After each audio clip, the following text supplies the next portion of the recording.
Hello po, magandang umaga po sa inyong lahat. Kumusta na po kayo? Salamat po sa mga panalangin tinugon ng Diyos sa bawat isa sa atin. Tunay nga na kaibuti ng Diyos. Tayo po ay nagpapatuloy sa ating series na The Way of Christ. Ngayon pong umaga, ang atin namang pagbubulayan ay The Way of Prayer. Ang daan ni Jesus ay nagtuturo sa atin ng kahalagahan ng pananalangin. Kung susundan natin ang kanyang daan, dapat nating tularan kung paano pinapahalagahan ng lubos ni Jesus ang pananalangin.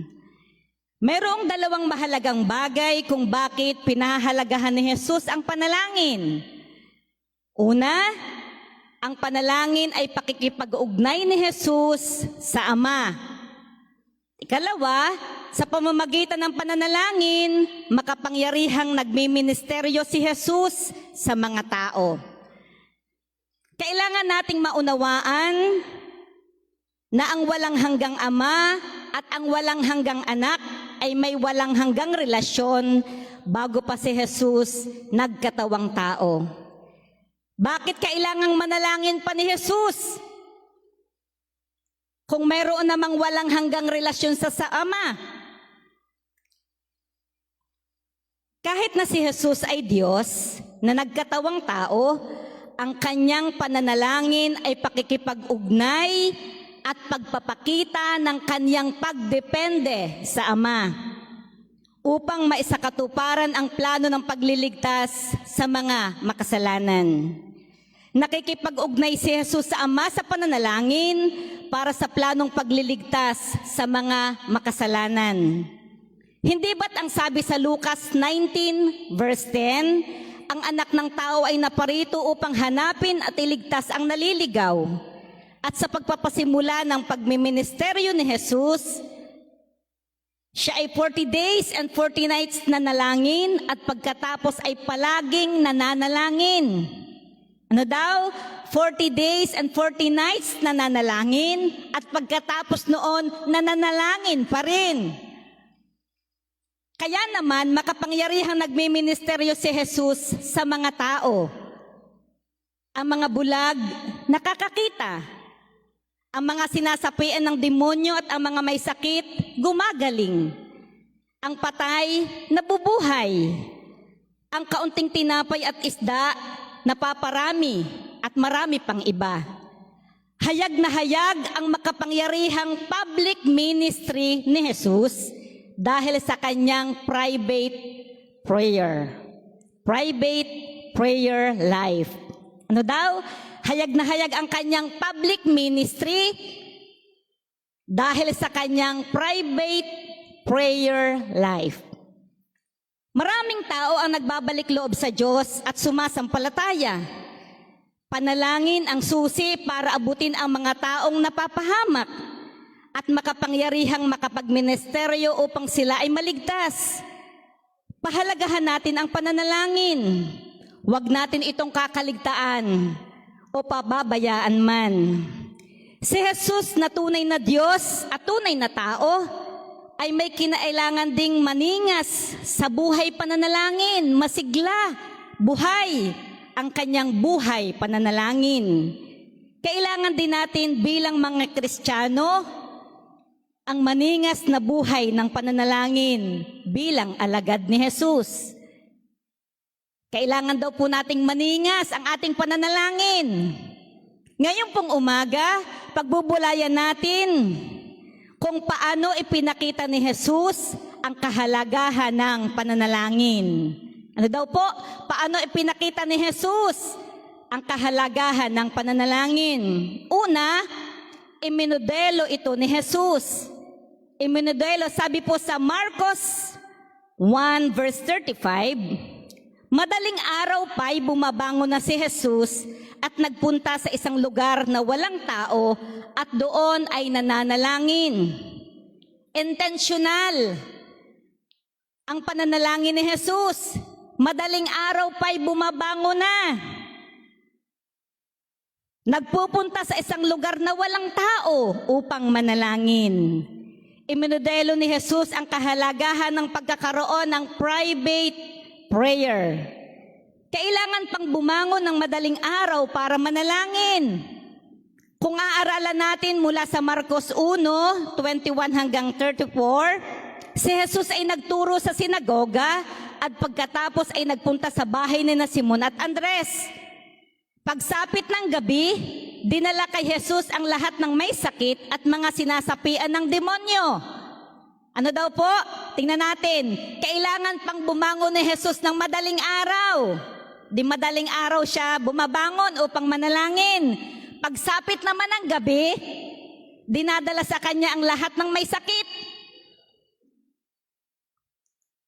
Halos lahat ng mga taga-roon ay nagkakatipon sa harap ng bahay. Anong oras na kaya nakakauwi si Jesus? Pagod kaya siya? Puyat kaya siya?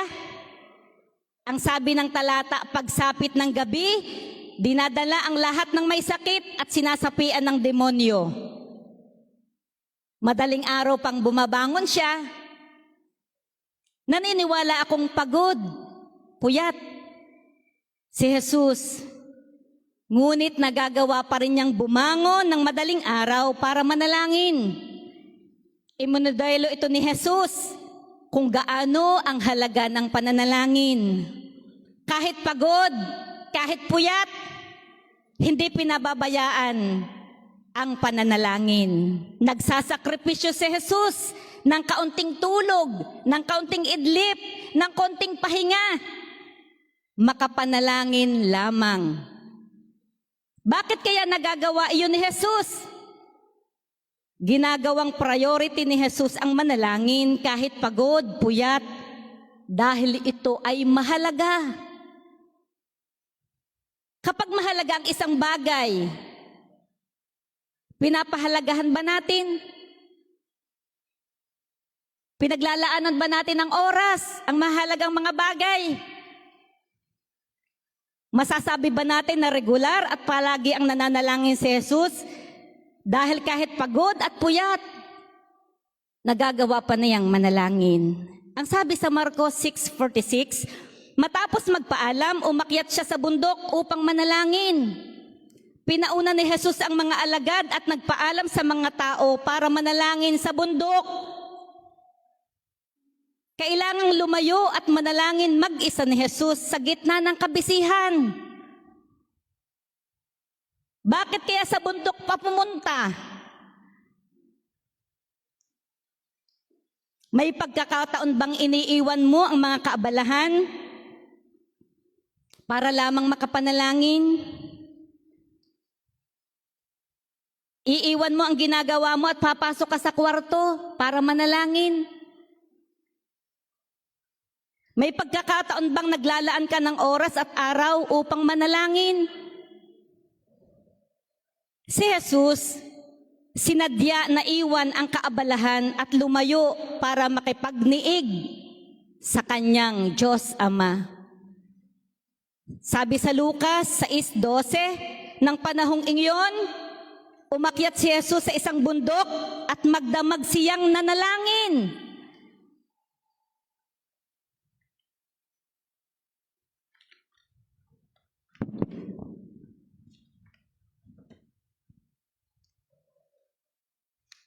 Kahit katatapos lang ng kanyang pagmiministeryo, ay may susunod na pupuntahan pa. Nagpaalam si Jesus para manalangin. At ngayon naman, umakyat sa bundok at magdamag namang nanalangin. Hindi lang madaling araw na nanalangin si Jesus. May panahon pang magdamag. Grabe, ano po? May naririnig ako. Pag daw siya ay nag-pray, sa umaga na ang amen, dahil nakatulog na. Hindi lang madaling araw, may panahon pang magdamag na nanalangin si Jesus. Ganito niya pinapahalagahan ang pananalangin, kahit na nakakapagod at napakaraming gawain. Habit na niya, habit na ni Jesus ang manalangin kahit pagod, puyat at maraming kabisihan. Tayo kaya, ano ang pinagpupuyatan natin? Ano ang kabisihan natin? Ano ang pinaglalaanan natin ng maraming oras? Mas matagal pa waring hawakan natin ang cellphone, ano? Ilang oras? Bago 5 minutes lang mananalangin. Kung meron man tayo na habit, dapat yun ay ang habit na mapanalanginin. Evaluate daw po natin ang ating mga sarili. Habit ko ba ang manalangin? Tularan natin si Jesus. Mahalaga ang maging abala sa gawain ng Panginoon. Mahalaga naman talaga dumadalo sa gawain. Maging abala sa bahay, lalo ng mga nanay, tatay. Mahalaga din ang maging abala sa paghahanap buhay. Abala sa pag-aaral. Pero hindi dapat nakakaligtaan ang manalangin.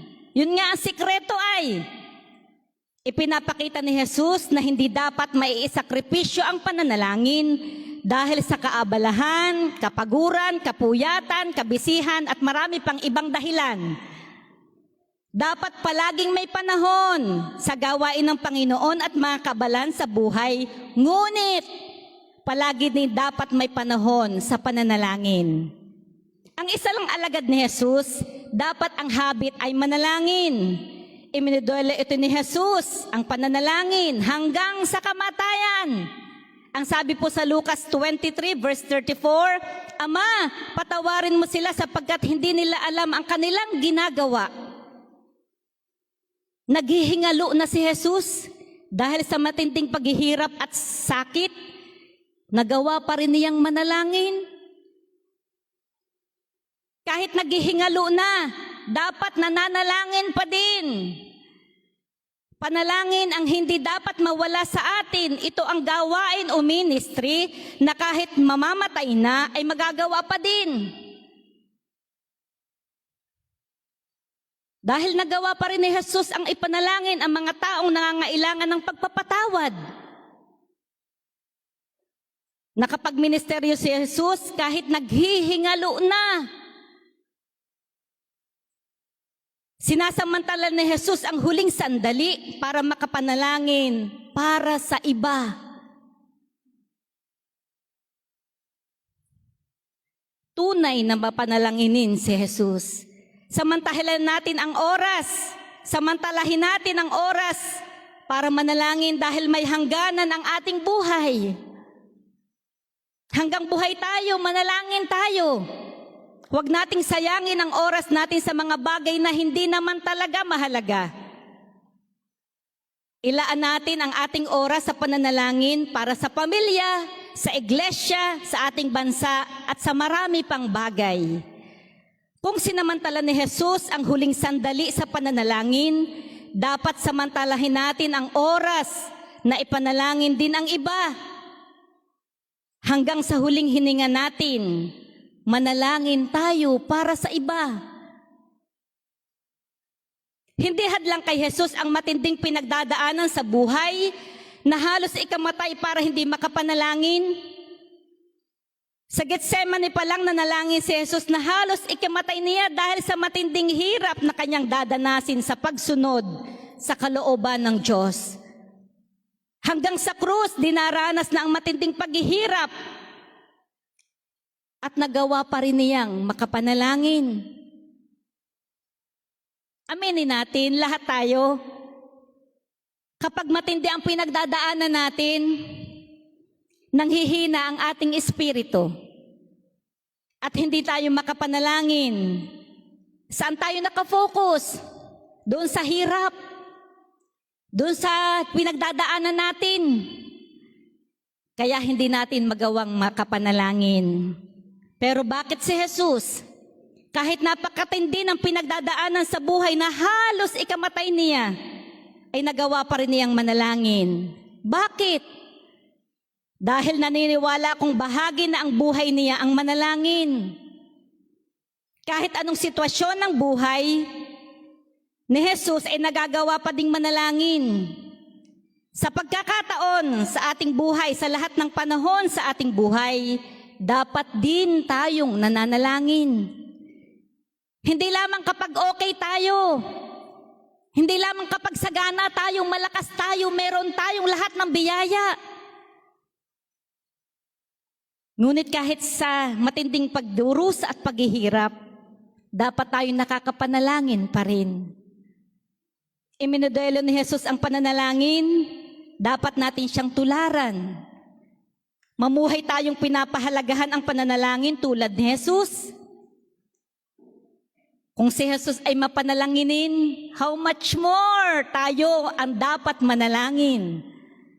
Ikalawa, paano ipinakita ng Jesus ang kahalagahan ng panalangin? Ikalawa, ito itinuro ni Jesus. Una, iminodelo. Ikalawa, itinuro. Basahin po natin ang Lucas 18, talatang 1 hanggang 8. Lucas 18, verse 1 hanggang 8.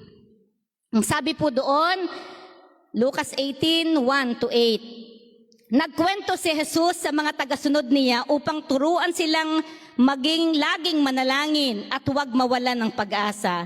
Sinabi niya, sa isang bayan ay may isang hukom na walang takot sa Diyos at walang iginagalang na tao. Sa bayang ding iyon ay may isang biyuda na palaging pumupunta sa hukom at nagsasabi, bigyan niyo po ako ng katarungan at ipagtanggol niyo ako laban sa mga kaaway ko. Noong una ay hindi pinapansin ng hukom ang biyuda, pero bandang huli ay sinabi niya, kahit hindi ako natatakot sa Diyos at walang iginagalang na tao, bibigyan ko ng katarungan ang babaeng ito para hindi niya ako gambalain ulit. Dahil kung hindi, iinisin niya ako sa kapaparito niya. Pagkatapos sinabi ng Panginoon, narinig niyo ang sinabi ng masamang hukom, ang Diyos pa kaya ang hindi magbigay ng katarungan sa mga pinili niya na tumatawag sa Kanya araw at gabi? Tinitiyak ko sa inyo na bibigyan niya agad sila ng katarungan, ngunit ako na anak ng tao ay bumalik na rito sa mundo, may nakakakita kaya ako, mga taong sumasampalataya sa akin? Pagkatapos pong iminodelo ni Jesus ang kahalagahan ng panalangin, ito naman ay kanyang itinuro sa mga alagad. Itinuro ni Jesus ang kahalagahan ng pananalangin sa pamamagitan ng isang talinhaga. Sabi po dun sa binasa natin kanina, isinalaysay ni Jesus ang isang talinhagang iyon na dapat silang laging manalangin at huwag mawalan ng pag-asa. Ang sabi po sa ESV version, that they ought always to pray and not lose heart. Ginamit ang salitang ought o sa Tagalog ay dapat. Ang ought ay isang modal verb kung saan ay ginagamit upang magpahayag ng tungkulin, moral na obligation o nararapat gawin. Kaya itinuro ni Jesus sa mga alagad na ang panalangin ay duty o tungkulin o moral obligation na dapat nating ginagawa. Ang pagkakaiba ng moral obligation sa legal obligation, ang moral obligation ay nakabatay sa konsensya, moralidad, prinsipyo ng tama at mali. Samantalang ang legal obligation ay nakabatay sa batas ng pamahalaan. Sa legal obligation, kapag hindi mo ginawa ang tungkulin ay paparusahan ka. Halimbawa na lamang sa LTO, kung wala kang helmet, may ticket ka, may babayaran ka. Kapag late kang pumasok, kakaltasan ka ng sweldo. Kapag hindi ka pumasok, walang sweldo. Samantalang sa moral obligation na manalangin, hindi tayo paparusahan, ngunit maaari tayong makaramdam ng guilt o makonsensya kung bakit hindi natin nagagawang manalangin. Tama ang manalangin, ngunit hindi natin ginawa. Di po ba nakukonsensya tayo? Di po ba hindi mapatali ang ating puso? Parang may kulang. Kapag alam nating tama pero hindi natin ginawa, parang alumpihi tayo. Itinuturo ni Jesus sa mga alagad na ang pananalangin ay duty o tungkulin na dapat nating ginagawa. Ang pananalangin ay tungkulin, responsibilidad, obligasyon na dapat gampanan ng isang alagad. Ang sabi kanina, kaya si Jesus ay nakakapanagumpay sa kanyang mga pagmiministeryo dahil sa pananalangin. Kaya obligasyon natin, responsibilidad nating manalangin bilang kanyang mga alagad. Masasabi ba natin na kapag tayo nagpapabaya sa pananalangin, tayo nagkakasala? Nagkakasala ba tayo kapag tayo hindi nananalangin? Nagkakasala tayo sa Diyos kapag hindi tayo tumutupad sa ating tungkulin. Ang sabi po sa Santiago 4:17, ang nakakaalam ng mabuti na dapat niyang gawin, ngunit hindi niya ito ginagawa, siya ay nagkakasala. Mabuting bagay ang manalangin. Kapag hindi mo ginawa, nagkakasala ka. Kaya hindi optional kung mananalangin ka o hindi. O kaya naman kapag gusto mo lang. O kaya naman ayaw mong manalangin dahil natamad ka. Wala ka sa mood. Kailangan nating maunawaan na ang pananalangin ay tungkulin na dapat nating gampanan araw-araw hanggat tayo'y nabubuhay. Dahil sabi kanina, nananalangin si Jesus kasi dumedepende siya sa Ama. Kapag hindi na tayo nananalangin, saan tayo dumedepende? Sa ating mga sarili. Parang kaya na nating patamaan ang buhay. Ang panalangin ay hindi itinuro ni Jesus sa lahat ng tao, kundi sa kanyang mga alagad lamang. Lahat ng alagad ni Jesus ay binigyan ng tungkulin na manalangin. Ituring natin na malaking pribilehiyo na bigyan ng Diyos ng tungkulin na manalangin. Malaki ang inaasahan sa atin na gawin natin ang tungkulin na manalangin na may katapatan. O pakisabi daw po sa iyong katabi, ngayon alam mo na, binigyan tayo ng Diyos ng tungkulin na manalangin. Ipanalangin mo ako ha. Yan.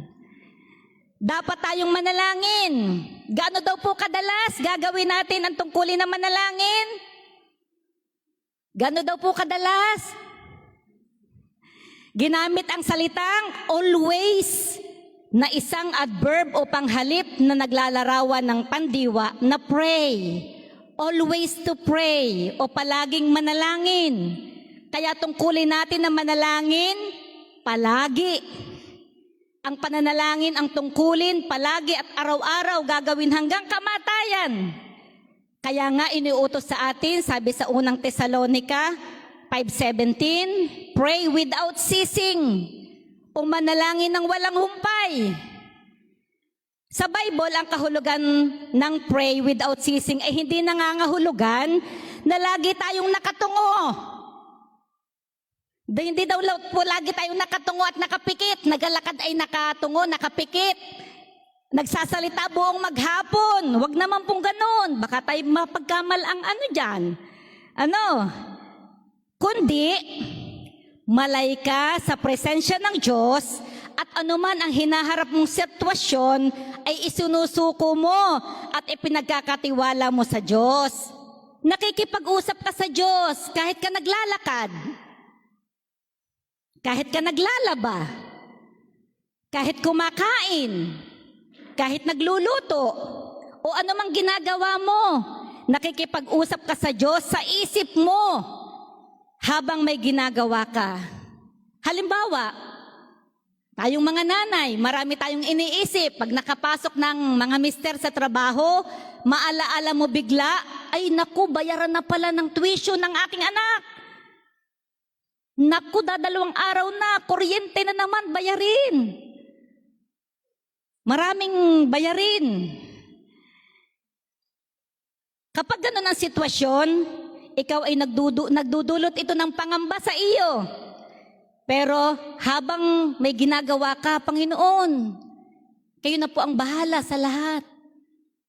Sa pananalangin sa Diyos mo na ipagkatiwala mo kung paano matutugunan ang pangangailangan, kung ano ang solusyon sa problema, kung ano ang dapat gawin sa mahihirap na sitwasyon, kung paano haharapin ang pag-uusig, kung paano gagawin ang ipinapagawa ng Diyos. Pwede tayong nananatiling nananalangin kahit may ginagawa tayo. Dapat nasa diwa tayo ng pananalangin anuman ang ating ginagawa. Ngunit, iba pa rin din ang oras na ilalaan mo na manalangin sa loob ng kwarto kung saan mo lugar nais manalangin mag-isa. Iba pa rin ang meron tayong private prayer life. Itinuturo din ni Jesus sa mga alagad na kung mananalangin ay huwag mawawalan ng pag-asa. Nananalangin ka nga pero nasa likod ng isip mo, bigay kaya ng Diyos yun? Ano kaya? Sa English ay isinalin, not lose heart. Na ibig sabihin ay to remain hopeful, keep your courage, and refuse to give up, even when facing difficulties. Sa pananalangin, kailangan nananatiling umaasa. Panatilihin ang lakas ng loob at tumangging sumuko kahit na humaharap sa mga paghihirap. Hinihikayat ni Jesus ang mga alagad na kung mananalangin, dapat nananatiling umaasa. Lumalakas ang loob at huwag susuko kahit humaharap sa mga paghihirap. Kapag nawalan ng pag-asa at pinanghinaan ng loob, hindi na nananalangin. Hindi na nananalangin, yung pala ay kauntik na lang. At tugunin na ay gumibap na. Sa sarili na umaasa, sa halip na sa Diyos. Kaya nagkwento si Jesus isang talinhaga upang maunawaan ng mga alagad na dapat manatiling umaasa. Tulad dun sa babaeng na lumapit dun sa hukom. Lumalakas ang loob at hindi susuko sa pananalangin. Kung ang masamang hukom ay ibinigay ang kahilingan ng byuda na maraming beses nagpabalik-balik at nanatiling umaasa na ibibigay ang katarungan, mas higit pa tayo dahil tayo may Diyos Ama at itinuturing niya tayong mga anak. Ay yung byudang yun ay hindi kaano-ano yung hukom, ay higit pa tayong mga anak ng Diyos. Sa mga magulang, hindi po ba itong nahingi ang ating mga anak sa atin ay ating nabigay, lalo na't yun ay makakabuti? Mas higit ang ating Ama na siya'y sovereign at kaya niya at willing ibigay ang ating kahilingan, lalo na kung kalooban niya at makakabuti sa atin. Ang sabi po sa Lucas 18:7-8b, ngayon, ipagkakait kaya ng Diyos ang katarungan sa kanyang mga nahinirang na dumaraing sa kanya araw at gabi. Sila kaya'y paghihintayin niya ng matagal? Sinasabi ko sa inyo agad niyang ibibigay ang katarungan. Ang tanong ni Jesus ay nagkakanti sa kanila na mag-isip at sinagot din naman ito ni Jesus. Ang sagot ng tanong ni Jesus ay hindi. Bakit dapat patuloy tayong umaasa at hindi susuko sa pananalangin? Sino po dyan ang marami ng ipinapanalangin? Medyo matagal-tagal na.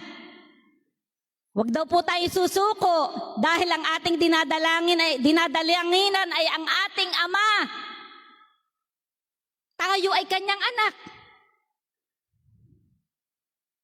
Meron tayong mapagmahal at makatarungang Ama na dumirinig ng ating panalangin.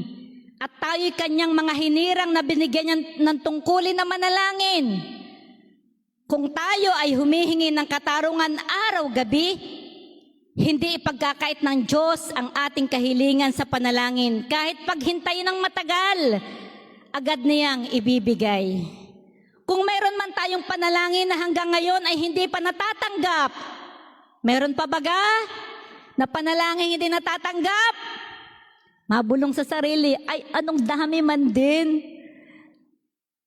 Ang tanong, araw at gabi ba tayong humihingi sa Kanya? Araw at gabi ba tayong dumadalangin? Nananatili pa tayong umaasa at never nasusuko hanggat hindi natatanggap? May isa pong kwento akong laging na sa isip ko. Ako po'y high school pa nito. Sabi nung isang pastor, may isang bata, na liit na bata, na natagpuan ng nanay na sa ilalim ng puno at nagre-recite palagi ng alphabet, A, B, C, D, E, F, G, A, B, basta laging ganun. Sabi nung nanay, kinausap, anak, anong nagawa mo sa ilalim ng puno? Sabi nung anak, nag-pray po. Eh bakit ABCD ang nasabit mo? Hindi po ako marunong mag-pray. Si Lord na ang bahalang mag-arrange noon nung nasa puso ko. Sabi ko, kahit yung bata na yon, yung kanyang pananampalataya na makapanalangin sa Panginoon na ibibigay ng Diyos, sa unting bata na yun, sa kaunting kaisipan, yun nandun yung kapangyarihan ng panalangin na alam niya na tutugunin ng Diyos ang kanyang panalangin. Maaring may mga panalangin tayo na itinitigil na natin dahil nawawalan tayo ng pag-asa o sumusuko na tayo.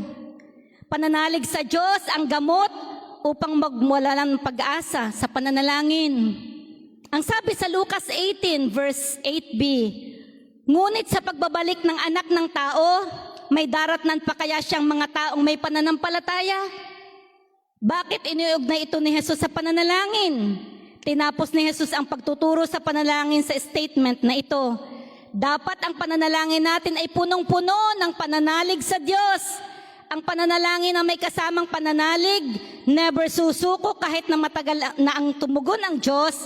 Habang tumatagal ang tugon sa pananalangin, lalo namang tumitibay ang ating pananalig. Habang tumatagal ang tugon ng Diyos sa ating pananalangin, mas tumitibay ang ating pananalig. Dahil ang panalangin punong-puno ng pananalig, kailanman ay hindi susuko o hindi man kailan paghihinaan ng loob.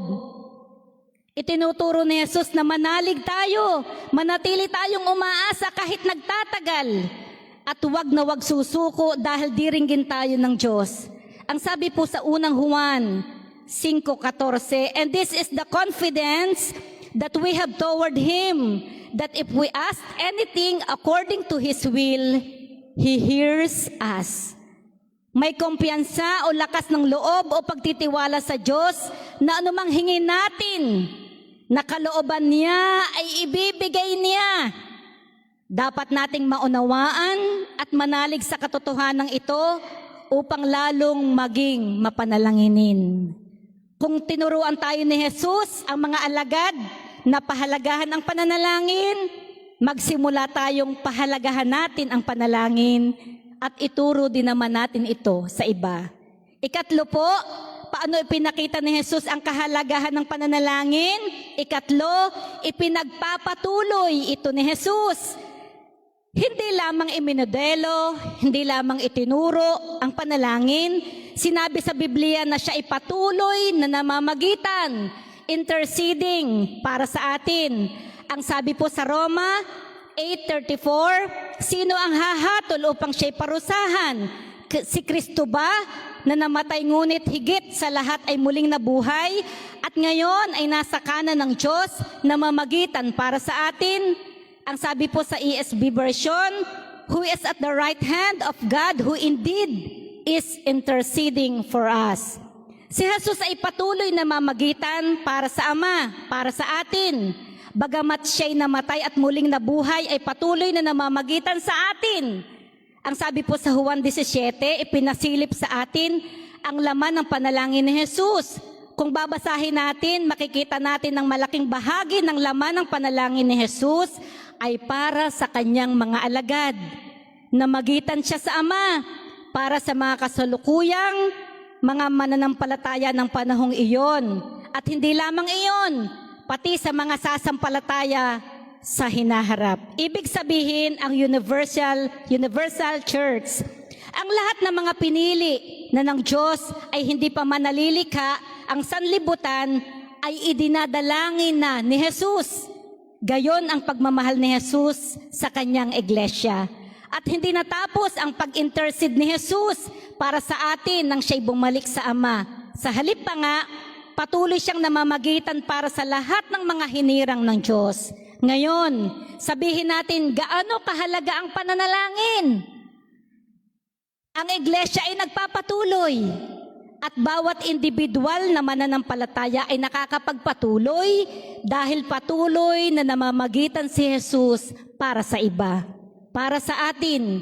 At hindi lang yun, lubusang maiiligtas ang lahat ng sasampalataya dahil namamagitan si Jesus sa atin sa pamamagitan ng pananalangin.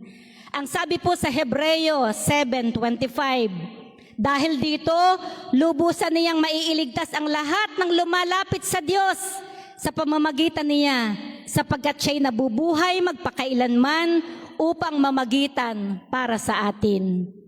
Namatay pa nga si Jesus para sa ating mga kasalanan at nabuhay na muli para patuloy na mamagitan sa atin para tayo ay maligtas. Tinitiyak ni Jesus sa atin na lubusang maiiligtas ang lahat ng lumalapit sa Diyos dahil nabubuhay siya magpakailanman upang mamagitan sa atin. Noon nabubuhay hanggang sa kabilang buhay. Hindi itinigil ni Jesus ang manalangin upang lubusang mailigtas ang mga lumalapit sa Diyos. Napakadakila ng pagmamahal ni Jesus sa mga taong sumasampalataya at sasampalataya dahil patuloy siyang nananalangin, patuloy siyang namamagitan. Nabubuhay magpakailanman si Jesus para mamagitan sa atin. Dapat nabubuhay din tayo para mamagitan sa iba. Araw-gabi nananalangin tayo para maligtas ang napapahamak. Maaari kaya tayong mamagitan para sa iba? Ang Diyos ay naghahanap ng mga taong namamagitan para sa iba. Ang sabi sa Ezekiel 22 verse 30, humahanap ako ng isang taong makapaglalagay ng pader upang ipagsanggalang ang lungsod sa araw na ibubuhos ko ang aking puot. Ngunit wala akong makita. Ang konteksto po ng talata ay lahat ng mga Israelita ay namumuhay sa kasalanan at ibubuhos na ng Diyos ang kanyang puot. Ang sabi po sa ESV, and I sought a man among them who should build up the wall and stand in the breach. Ang salitang stand in the breach ay nangangahulugan ng taong mamamagitan sa Diyos. Mananalangin para sa iba upang magsisi at magbalik loob sa Diyos para maligtas. Ngunit habang naghahanap ang Diyos ng mamamagitan para sa kanila, wala siyang masumpungan. Sa panahon nila ay walang masumpungan ang Diyos na mamagitan sa kanila dahil lahat ay namumuhay sa kasalanan. Kapag kaya maghahanap ang Diyos sa kalagitnaan natin ngayong umaga, ng taong mamamagitan para sa iba, ng taong mananalangin para sa iba, meron din kayang masumpungan ang Diyos? Sa atin ngayong umaga, ang iglesia ang inaasahan ng Diyos na mamamagitan para sa mga taong napapahamak. Tayo ang inaasahan ng Diyos para mamagitan para sa iba. Tayo ay pinagsama-sama para sama-samang mamagitan sa mga tao na sila'y magsisi at tumalikod sa kanilang mga kasalanan at sumampalataya kay Jesus. Kaya man din ang isa sa napagawa sa atin ay yung manalangin para sa tatlo. Para maibahagi ang mabuting balita at sila ay maligtas. Kung lahat tayo ay mayroong tigta-tatlo na ipinapanalangin, marami ang maaakay natin sa Panginoon. Meron ka na bang ipinapanalangin para maligtas? Meron ka bang taong matagal nang ipinapanalangin para maligtas? Para maakay sa pananampalatayang meron ka rin? May isang patotoo sa loob ng 20 taon ng pananalangin ng anak. May isama lamang sa pananampalataya ang kanyang ama. Isang araw, ang kanyang ama'y sumampalataya na rin sa Panginoon. 20 years. Ilan na tayong taong nananalangin? 2 buwan? 5 buwan? Siya po'y nananalangin 20 years. Huwag tayong tumigil na ipanalangin sila kung paanong si Jesus ay patuloy na namamagitan para sa kanila. Mamagitan tayo para sa mga kaluluwang napapahamak, kung paano si Jesus ay namamagitan para sila'y maligtas. Si Pablo ay labis na namagitan para sa kanyang mga kababayan. Ang sabi po niya sa Roma 10:1, mga kapatid, ang pinakananais ng puso ko at idinadalangin ko sa Diyos ay ang maligtas ang Israel. Kahanga-hanga si Pablo, ang pinakananais ng kanyang puso at ang kanyang idinadalangin ay mamagitan para maligtas ang iba. Tayo kaya, ano ang laman ng ipinapanalangin natin? Sarili ba? Pangarap ba?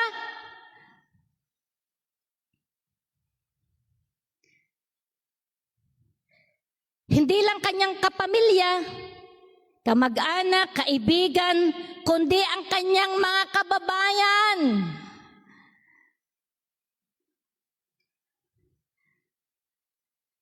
Ang laman ng puso ng panalangin, ang laman ng puso at panalangin ay mga taong napapahamak. Ano ang pinakananais ng iyong puso? Ano ang dinadalangin mo sa Diyos? Kailangan ang pinakamananais ay mamagitan tayo para sa iba at maligtas. Nakapag-pray na ba tayo kahit ng isa lang tao para maligtas? Nakapag-pray na ba tayo ng ating mga kaklase, sa mga estudyante, sa katrabaho, kaibigan, kapitbahay, ating anak, ating asawa, kapatid, bayaw, hipag, kamag-anak? Naipag-pray ba natin sila para maligtas? Evaluate natin ang ating tahanan at magsimulang mamagitan para sa kanila. Lumabas tayo at magmasid sa mga taong napapahamak at ipanalangin natin sila. Tulad ni Jesus na nagpapatuloy na namamagitan para sa iba, mamagitan din tayo. Hilingin natin sa Diyos na ang pakanasain ng ating puso at dalangin ay maligtas ang marami. Bilang pagtatapos po, nauunawaan natin kung gaano pinapahalaga ni Jesus ang pananalangin. Iminodelo, itunuro at ipinagpapatuloy niya ito. Tularan natin si Jesus kung paano pinapahalagahan ang pananalangin. Lakaran natin ang daan ni Jesus kung paano niya pinapahalagahan ito ng lubos. Ang sabi po sa Hebrews 5:7, during the days of Jesus' life on earth, He offered up prayers and petition with fervent cries and tears to the one who could save him from death. And he was heard because of his reverent submission. Ang talata po, sabi ay, during the days of Jesus' life on earth, He offered up prayers and petitions with fervent cries and tears. Ginugol ni Jesus ang buhay niya sa pananalangin. Ang pananalangin ni Jesus ay hindi isang ritual. Ito ay matinding pakikipagbuno. Ang sabi sa talata ay, He offered up prayers and petition with fervent cries and tears. Ito ay nagpapakita ng matinding spiritual battle. Ang pananalangin ay matinding pakikipagbuno laban sa sariling kalooban, laban sa kasalanang pilit mong ginugustong pagharian tayo, laban sa gawa na at pakana ng prinsipe ng kasamaan na naghahari sa mundong ito. Naririto tayo sa mundong ito, na narito ang prinsipe ng kadiliman. Kaya kailangan nating seryosohin at pahalagahan ang pananalangin. Kung paano si Jesus ay nabuhay din sa mundong ito na labis pinahalagahan ang pananalangin. Kaya naman siya ay nagtagumpay. Nagtagumpay laban sa tukso, namuhay ng matuwid at kalugod-lugod sa paningin ng Diyos. Nagtagumpay sa gawain ang kalooban ng Diyos kahit umaayaw sa sariling kalooban, nagtagumpay sa ipinapagawa ng Diyos. Ang panalangin ang susi upang tayo magtagumpay sa laban araw-araw para gawin ang kalooban at ipinapagawa ng Diyos. Kailangan nating pahalagahan ang pananalangin. Bakit dinirinig ng Diyos Ama ang panalangin ni Jesus? Ang sabi sa talata, He was heard because of His reverent submission. Si Jesus, bagamat Diyos ay nagkatawang tao, ay ipinakita sa pananalangin kung gaano siya mapitagan at may paggalang na pagpapasakop sa Diyos.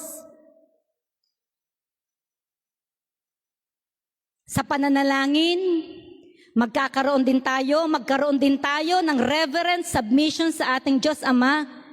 Kahit anuman ang kahilingan natin sa Diyos, handa at mapagpakumbaba sa kung ano ang kalooban niya para sa atin. Hindi natin ipaglalaban ang ating sariling kagustuhan o ipipilit ang ating sariling gusto, kundi magpakumbabang tinatanggap kung ano ang tugon ng Diyos sa panalangin. Inaalam kung ano ang kalooban o nasa puso ng Diyos sa anumang kahilingan natin. At maluwag sa puso na tanggapin ang katugunan ng Diyos. Tularan natin si Jesus in His reverent submission sa Diyos sa pananalangin. Ang hamon ngayong umaga sa ating lahat, paano natin sisimulang pahalagahan ang panalangin araw-araw? Ano-ano ang mga hakbang na dapat mong gawin upang tayo'y maging mapanalanginin?